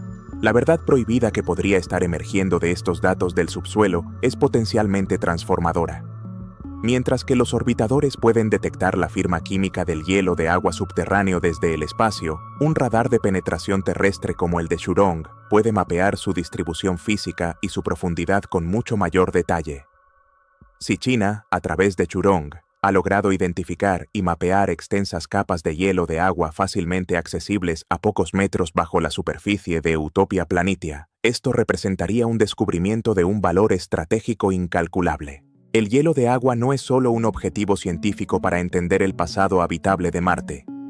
Es el recurso más crítico para la futura exploración humana y el establecimiento de bases permanentes. El agua proporciona sustento para los astronautas, oxígeno para respirar y, lo más importante, hidrógeno y oxígeno para fabricar combustible para cohetes directamente en Marte, un concepto conocido como utilización de recursos in situ, o ISRU. Encontrar depósitos masivos de hielo de agua en una región como Utopia Planitia, que es relativamente plana, recibe una cantidad razonable de luz solar y se encuentra a latitudes más bajas y accesibles que los casquetes polares, sería como encontrar un vasto depósito de petróleo en un lugar de fácil acceso en la Tierra. Sería el lugar ideal para establecer la primera colonia humana. Por supuesto, la interpretación de los datos del georradar es compleja y a menudo ambigua. Las señales reflejadas pueden ser causadas por diferentes tipos de materiales, y confirmar la presencia de hielo requiere un análisis cuidadoso y la correlación con otros datos. La CNSA ha sido cautelosa en sus anuncios oficiales, destacando las estructuras estratigráficas y las posibles implicaciones sedimentarias, pero siendo más reservada sobre la evidencia directa de hielo. Sin embargo, el simple hecho de que Jurong posea esta capacidad de mirar bajo tierra y que esté explorando una región con un alto potencial de hielo, alimenta la especulación de que los descubrimientos más significativos de la misión podrían estar aún por revelarse completamente o podrían estar siendo analizados internamente por su profundo valor estratégico. El radar de Jurong no solo estaba leyendo la historia geológica de Marte, podría haber estado escribiendo el primer capítulo del futuro de la humanidad en el planeta rojo, mientras el radar de penetración terrestre del rover Jurong sondeaba las capas ocultas bajo la superficie de Utopia Planitia. Sus instrumentos de superficie estaban ocupados analizando la evidencia visible, las rocas y el suelo expuestos al tenue sol marciano. Y fue aquí, en la química y la textura de estos materiales superficiales, donde Jurong comenzó a encontrar múltiples líneas de evidencia que apuntaban inequívocamente a un pasado muy diferente para esta vasta llanura. Un pasado en el que el agua líquida no era una rareza exótica, sino un agente geológico activo y potencialmente abundante. La pregunta que comenzó a surgir de estos datos no era si Utopia Planitia alguna vez tuvo agua, sino cuánta agua, durante cuánto tiempo y cuán recientemente pudo haber persistido. Recordemos que Utopia Planitia fue elegida en parte por la fuerte sospecha de que alguna vez albergó un vasto océano, o al menos grandes lagos, en el Marte primitivo. Los datos orbitales ya habían revelado características geológicas a gran escala, consistentes con antiguas líneas de costa y depósitos sedimentarios. La misión de Jurong era buscar la verdad del terreno, la evidencia mineralógica y textural a escala local que pudiera confirmar esta hipótesis y arrojar luz sobre las condiciones ambientales de esa era pasada, y los instrumentos del rover estaban perfectamente equipados para esta tarea. La cámara multiespectral a bordo del mástil de Jurong jugó un papel crucial. Al analizar la luz solar reflejada por las rocas y el suelo en diferentes longitudes de onda, este instrumento puede identificar la presencia de ciertos minerales basándose en sus firmas espectrales únicas. Uno de los descubrimientos clave realizados con esta cámara fue la detección generalizada de minerales hidratados en la superficie. Estos son minerales cuya estructura cristalina incorpora moléculas de agua o grupos hidroxilo. Su presencia es una huella dactilar química inequívoca de que las rocas han interactuado con agua líquida en algún momento de su pasado. Jurong encontró evidencia de varios tipos de minerales hidratados, incluyendo sulfatos hidratados y sílice hidratada, a menudo en vetas o recubrimientos sobre las rocas basálticas predominantes. Los sulfatos hidratados, como el yeso o la epsomita, son particularmente interesantes. En la Tierra se forman comúnmente por la evaporación de agua rica en azufre, como en antiguos lechos de lagos salados o fuentes hidrotermales. Su presencia en Utopia Planitia sugiere que el agua que una vez existió allí no era necesariamente pura, sino probablemente salobre, y que experimentó períodos de evaporación. La sílice hidratada, como el ópalo, también se forma típicamente en presencia de agua, a menudo en entornos volcánicos o hidrotermales. Encontrar estos minerales directamente en la superficie proporcionó una fuerte confirmación local de las inferencias hechas a partir de datos orbitales. El instrumento MAR-S-CODE, el espectrómetro láser, complementó estas observaciones analizando la composición elemental detallada de puntos específicos en las rocas. Al vaporizar la superficie de la roca y analizar la luz del plasma resultante, MAR-S-CODE pudo cuantificar la abundancia de elementos clave. Sus análisis confirmaron la naturaleza basáltica de la roca madre, pero también detectaron variaciones en la composición que eran consistentes con la alteración acuosa. Por ejemplo, encontraron rocas con un mayor contenido de elementos como el azufre y el cloro, lo que encaja con la presencia de sales de sulfato y cloruro depositadas por agua. Más allá de la mineralogía, las cámaras topográficas de alta resolución de Jurong capturaron imágenes detalladas de las texturas y morfologías de las rocas. Algunas de las rocas observadas mostraban signos de estratificación o capas finas, una característica a menudo asociada con la deposición sedimentaria en un entorno acuático, como el fondo de un lago o un mar. Otras rocas parecían tener una textura cementada o costras superficiales, lo que podría indicar la precipitación de minerales disueltos en agua que actuaron como un cemento, uniendo granos de sedimento. Si bien la interpretación de las texturas rocosas puede ser ambigua y la erosión eólica puede crear formas engañosas, la acumulación de estas observaciones texturales, junto con la evidencia mineralógica, fortaleció el caso de una interacción significativa con el agua en el pasado. Ahora, ¿era esta evidencia de agua pasada simplemente una confirmación de lo que ya esperábamos encontrar en una antigua cuenca oceánica? ¿O había algo más? Aquí es donde entra en juego el contexto geológico de Utopia Planitia y las posibles implicaciones que China podría estar evaluando cuidadosamente. A diferencia de los lugares de aterrizaje de algunos rovers anteriores de la NASA, que se centraron en terrenos extremadamente antiguos del Marte primitivo, la era noeica, Utopia Planitia es geológicamente más compleja. Si bien la cuenca de impacto subyacente es muy antigua, gran parte de la llanura superficial está cubierta por materiales volcánicos y sedimentarios mucho más recientes, pertenecientes a las eras espérica e incluso amazónica temprana. Esto significa que la evidencia de agua encontrada por Churong podría, potencialmente, datar de periodos mucho más recientes en la historia marciana de lo que se pensaba anteriormente para esta región. La verdad prohibida que podría surgir de estos análisis no es simplemente que hubo agua, sino que el agua pudo haber persistido, o al menos reaparecido episódicamente, durante un periodo de tiempo mucho más largo, quizás extendiéndose hasta eras geológicas consideradas tradicionalmente como frías y secas.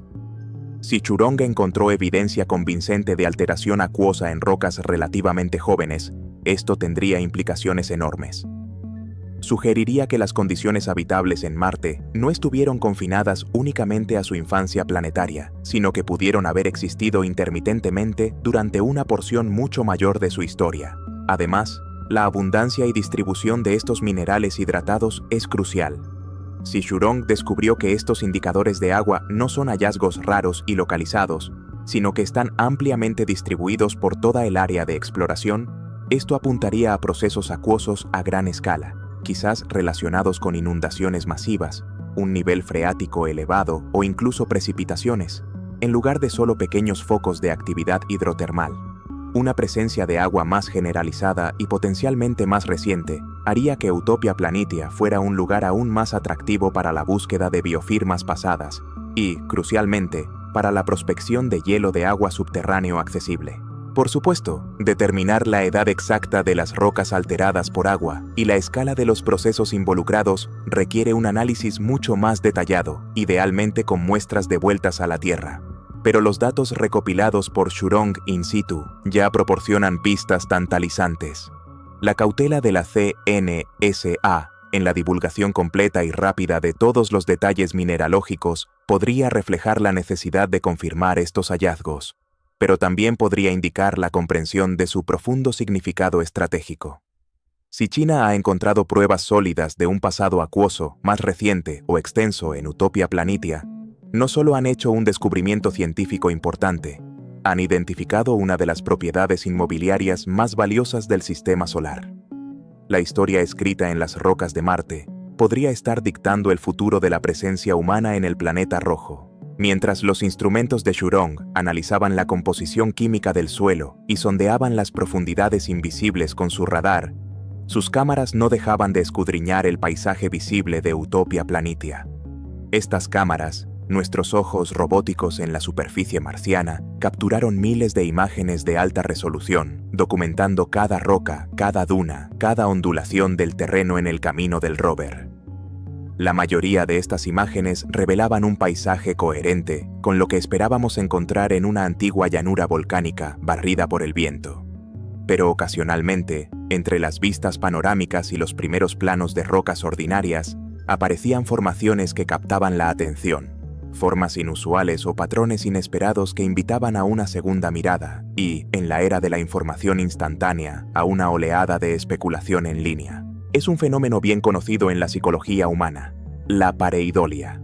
Nuestro cerebro está programado para encontrar patrones familiares, especialmente caras o figuras reconocibles, incluso en formas aleatorias o ambiguas.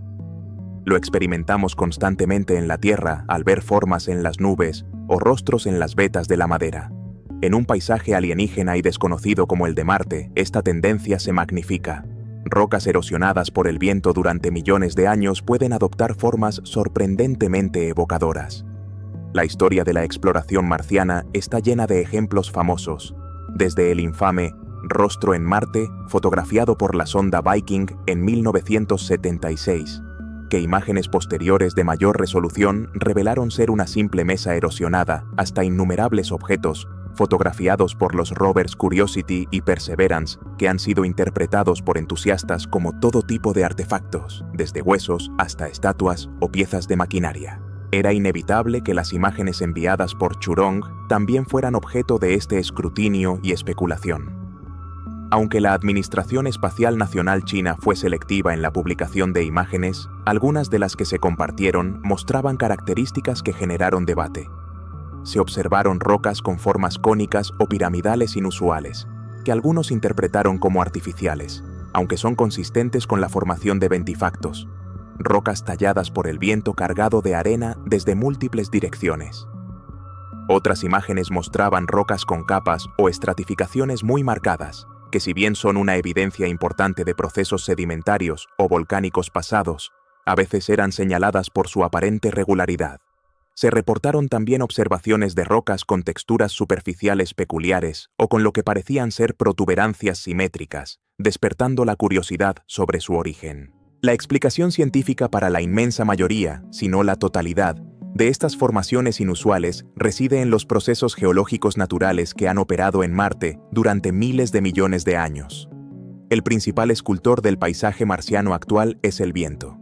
En la delgada atmósfera de Marte, los vientos pueden alcanzar velocidades muy altas y transportar partículas finas de arena y polvo. A lo largo de eones, esta erosión eólica constante actúa como un chorro de arena cósmico, tallando las rocas en formas extrañas y aerodinámicas como los yardangs, o puliendo y facetando rocas individuales para crear ventifactos. La erosión diferencial, donde las capas de roca más blandas se desgastan más rápido que las capas más duras, puede crear estructuras escalonadas, salientes, o incluso formas que parecen haber sido talladas deliberadamente. Además de la erosión, los procesos volcánicos pasados de Utopia Planitia también dejaron su huella. Los flujos de lava pueden enfriarse formando patrones poligonales o columnas basálticas.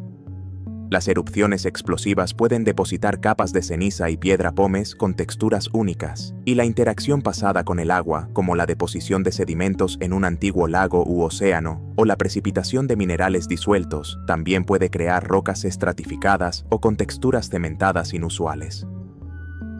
Marte es un planeta con una historia geológica rica y compleja, y no deberíamos esperar que todas sus rocas se parezcan a las que encontramos en nuestro jardín. La extrañeza es la norma.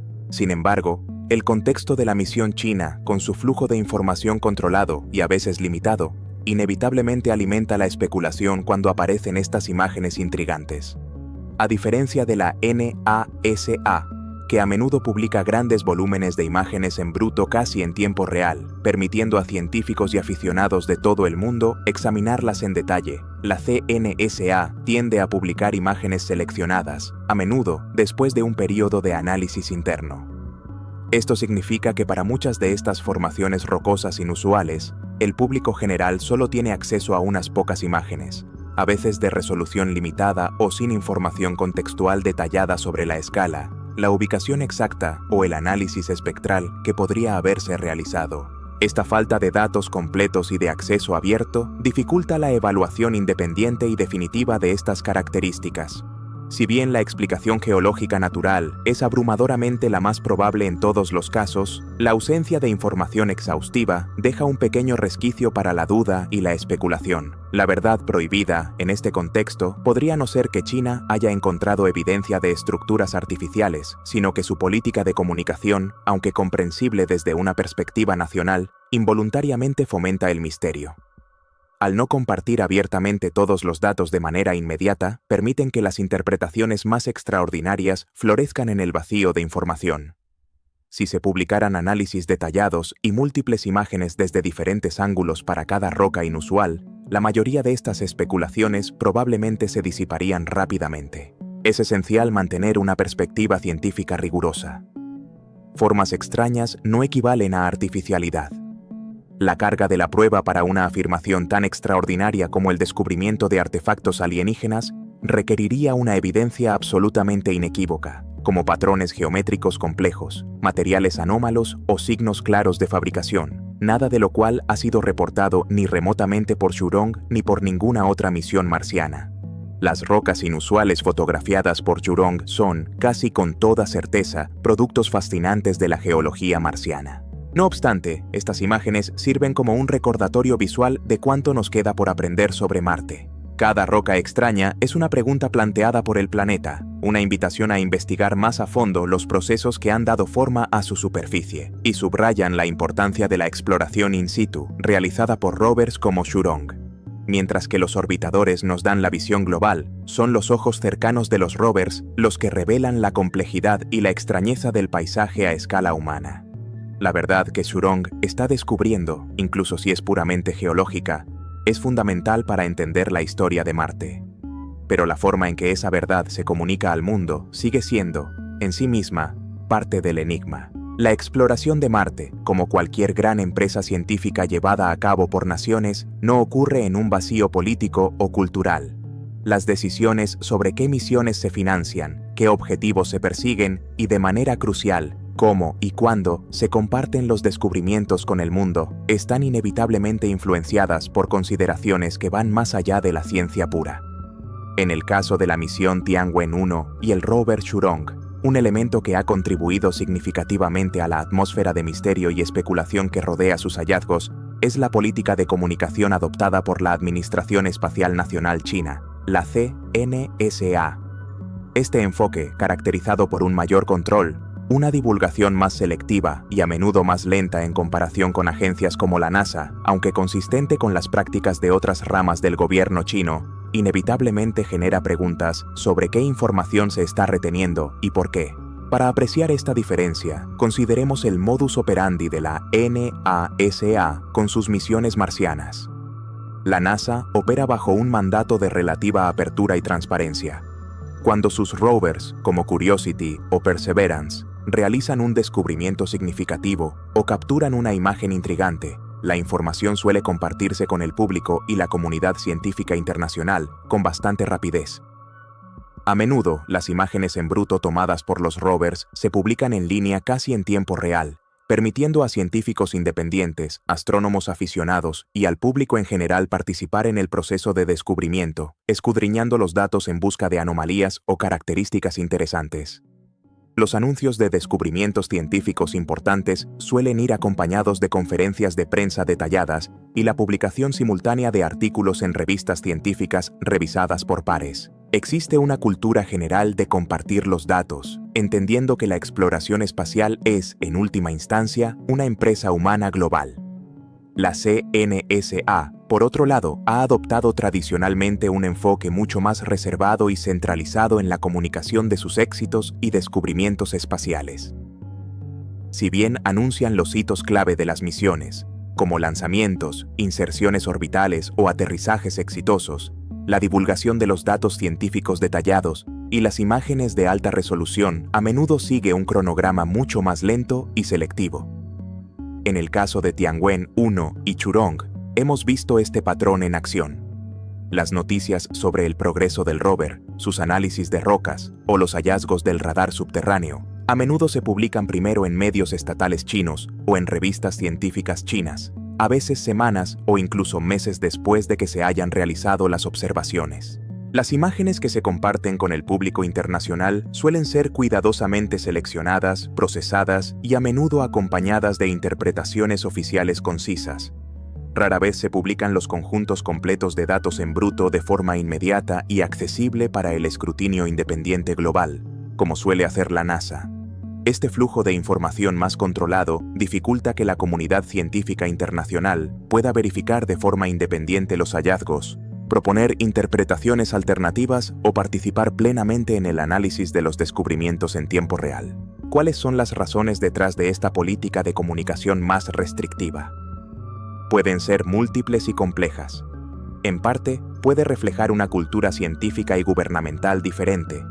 donde la verificación interna rigurosa y la aprobación a múltiples niveles son priorizadas antes de cualquier anuncio público. También puede haber consideraciones de prestigio nacional. China puede preferir anunciar sus descubrimientos de manera controlada para maximizar el impacto positivo y minimizar cualquier posible controversia o mala interpretación. En un programa espacial que es una fuente de inmenso orgullo nacional, la gestión cuidadosa de la narrativa es fundamental. Además, no se pueden descartar consideraciones estratégicas y de seguridad nacional. La tecnología espacial avanzada, incluso la utilizada para misiones científicas, a menudo tiene aplicaciones duales, tanto civiles como militares. China puede ser reacia a compartir todos los detalles técnicos de sus sistemas de navegación, comunicación o instrumentación por temor a revelar capacidades sensibles a competidores potenciales. Y lo que es más relevante para nuestro tema, si la misión descubriera algo de importancia estratégica directa, como la confirmación de vastos depósitos de recursos fácilmente accesibles como el hielo de agua, podría haber un incentivo para retener o retrasar la divulgación completa de esos datos mientras se formulan planes a largo plazo para su posible explotación. La verdad prohibida que sugiere este control informativo no es necesariamente que China haya encontrado algo extraordinario como vida alienígena o artefactos, sino que su enfoque hacia la información crea inherentemente un vacío que la especulación se apresura a llenar. Cuando los datos no se comparten abierta y rápidamente, es natural que surjan preguntas. ¿Por qué el retraso? ¿Qué significan realmente esas imágenes ambiguas? ¿Hay algo más significativo en los datos que aún no se ha publicado? La falta de transparencia, intencional o no, actúa como un caldo de cultivo para las teorías de la conspiración y la narrativa de un secreto oculto. Este enfoque también tiene consecuencias prácticas para el progreso científico global. La ciencia avanza más rápidamente cuando los datos se comparten abiertamente, permitiendo que múltiples equipos de investigación de todo el mundo aporten sus diferentes perspectivas y conocimientos para analizar e interpretar los hallazgos. Un enfoque más cerrado, aunque pueda servir a objetivos nacionales a corto plazo, puede ralentizar el ritmo general del descubrimiento científico sobre Marte.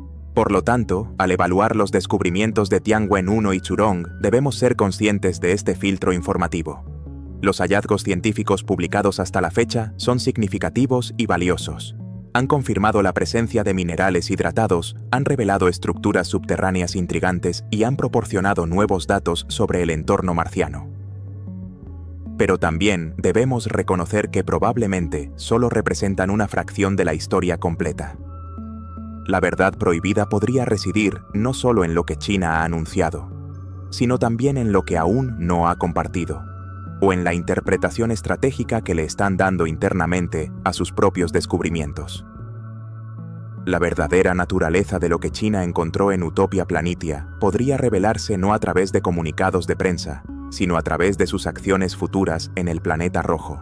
Mientras la política de comunicación controlada de la Administración Espacial Nacional China deja espacio para la especulación sobre descubrimientos anómalos o artefactos misteriosos, la verdad prohibida más probable que China pudo haber descubierto en Marte es, paradójicamente, algo mucho más fundamental, más científicamente esperado, pero a la vez de una importancia estratégica incomparablemente mayor.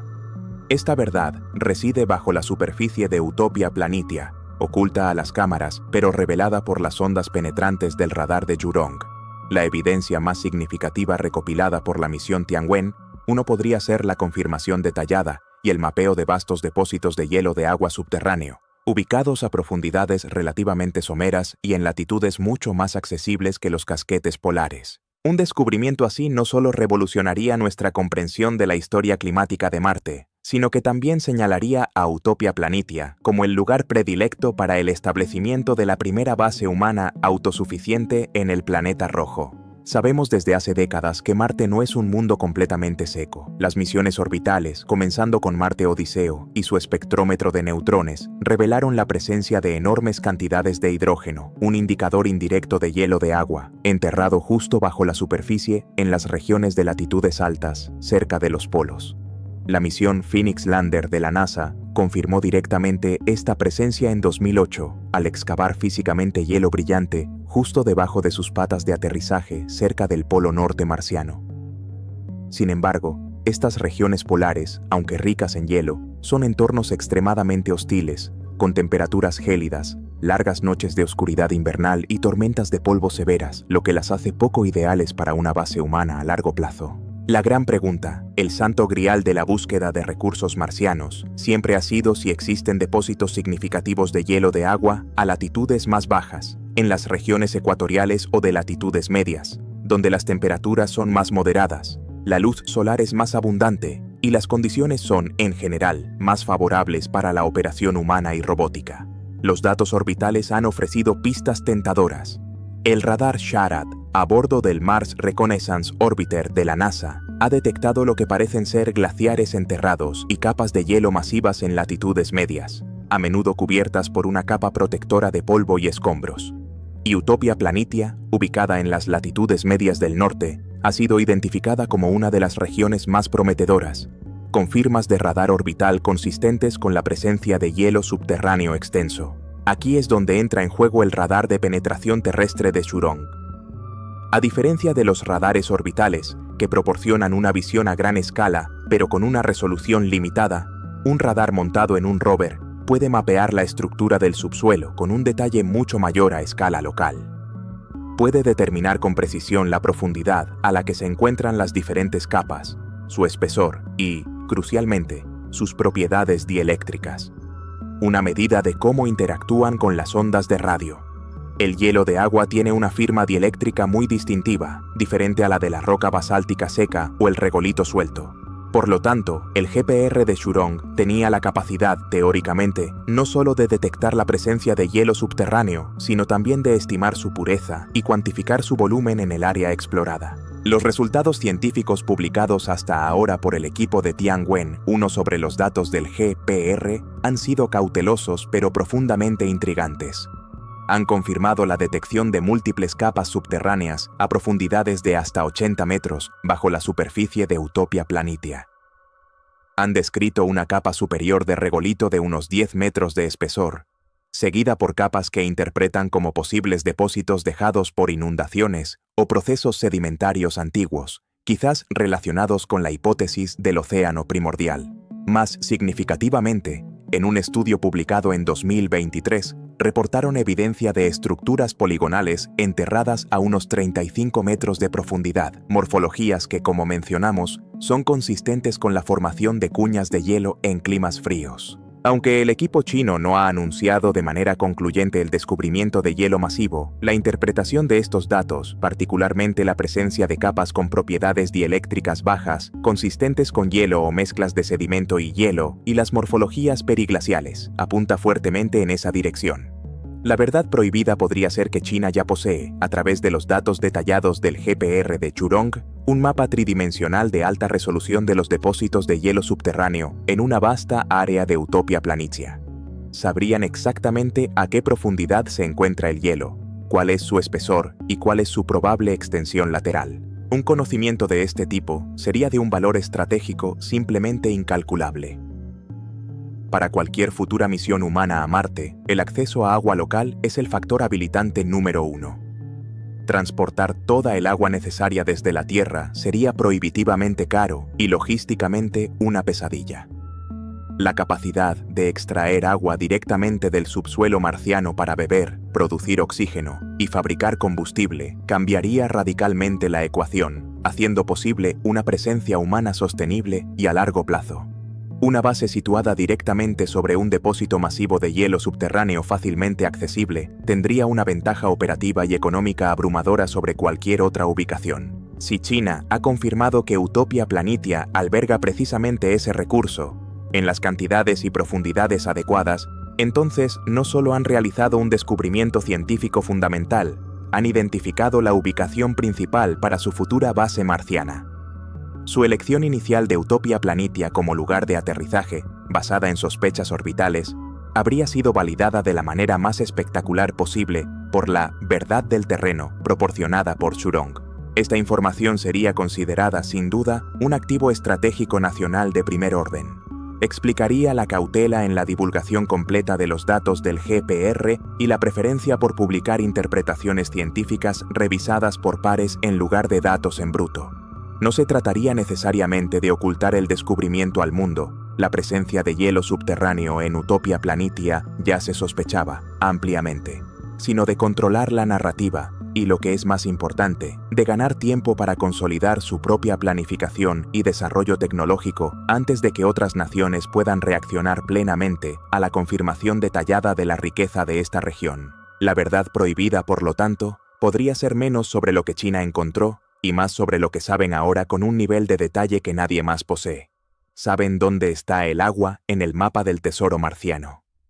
Y este conocimiento no es solo poder científico, es el poder para dar forma al futuro de la humanidad en el planeta rojo.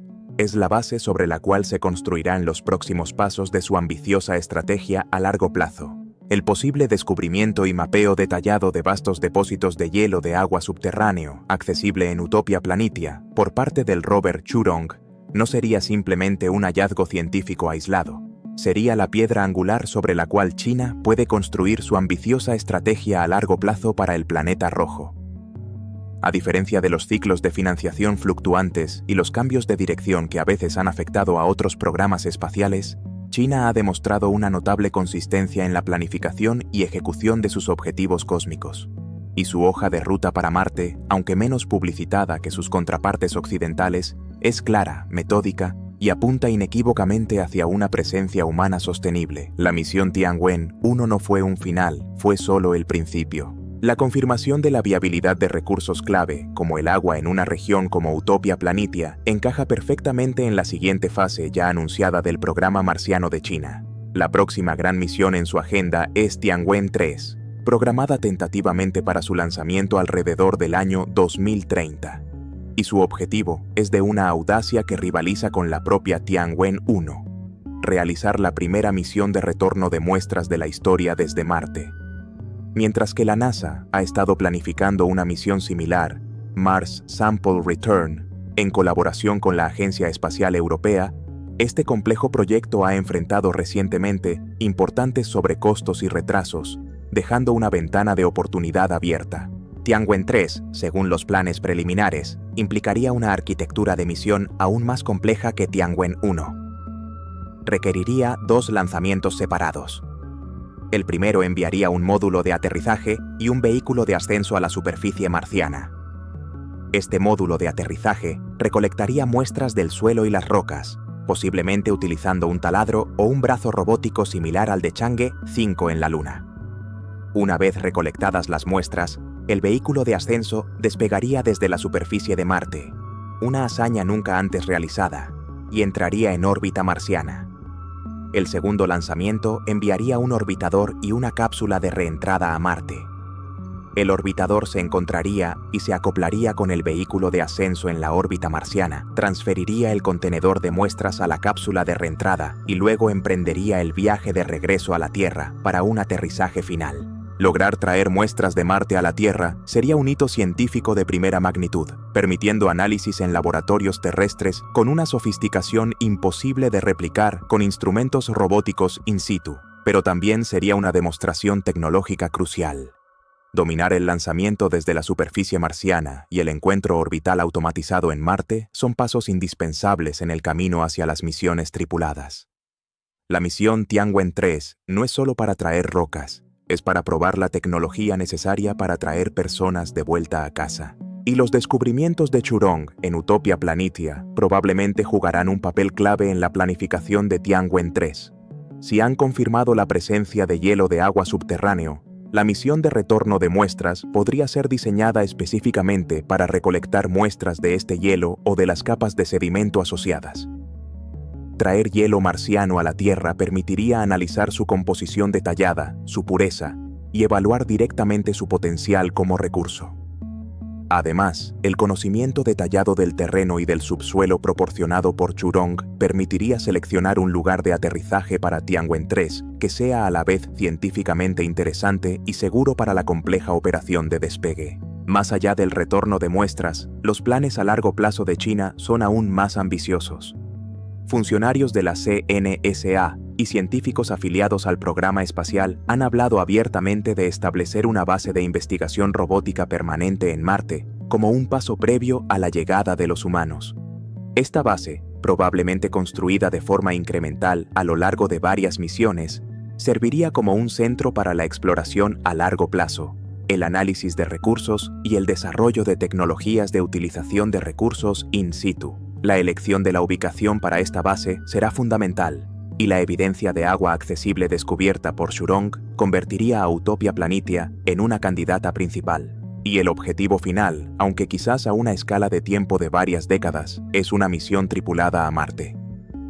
China no ha establecido una fecha objetivo firme para este hito, pero está desarrollando activamente las tecnologías necesarias, incluyendo cohetes de carga superpesada de nueva generación como el Larga Marcha 9 y sistemas de soporte vital avanzados para viajes interplanetarios de larga duración. Una base robótica previa, capaz de producir agua, oxígeno y combustible a partir de recursos locales, sería un precursor esencial para reducir drásticamente el costo y el riesgo de las primeras misiones humanas. La verdad prohibida que revela esta hoja de ruta es la profundidad y la coherencia de la estrategia china. Tianwen-1 no fue una misión aislada para plantar una bandera. Fue el primer paso deliberado en un programa multigeneracional diseñado para establecer a China como la potencia preeminente en Marte. Cada misión se basa en la anterior, desarrollando sistemáticamente las tecnologías y el conocimiento necesarios para el siguiente nivel de ambición. Los descubrimientos científicos, como la posible confirmación de hielo de agua en Utopia Planitia, no son solo hallazgos interesantes, son datos estratégicos que informan directamente la planificación de las siguientes fases. Mientras que otros programas espaciales a veces parecen sujetos a los vientos cambiantes de la política y la financiación, el programa marciano de China parece seguir una trayectoria constante, impulsada por una visión a largo plazo y un compromiso nacional sostenido. La verdad que China pudo haber descubierto en Marte la confirmación de recursos vitales en un lugar accesible no sería simplemente un descubrimiento científico, sería la validación de su estrategia y la clave para acelerar sus planes. El silencio relativo que rodea algunos de sus hallazgos podría interpretarse no como un intento de ocultar algo extraordinario, sino como la cautela de un jugador estratégico que prefiere no revelar todas sus cartas mientras se prepara para la siguiente y decisiva jugada en la partida por el planeta rojo. La verdad prohibida es, en última instancia, la verdad de una ambición implacable y metódicamente ejecutada. Nuestro viaje tras los pasos del dragón rojo en el planeta Marte llega a su fin. Hemos seguido la larga marcha del programa espacial chino, desde sus inicios autosuficientes hasta su audaz triple apuesta con la misión Tianwen-1. Hemos presenciado su llegada silenciosa, su paciente espera orbital y su impecable aterrizaje en las vastas llanuras de Utopia Planitia.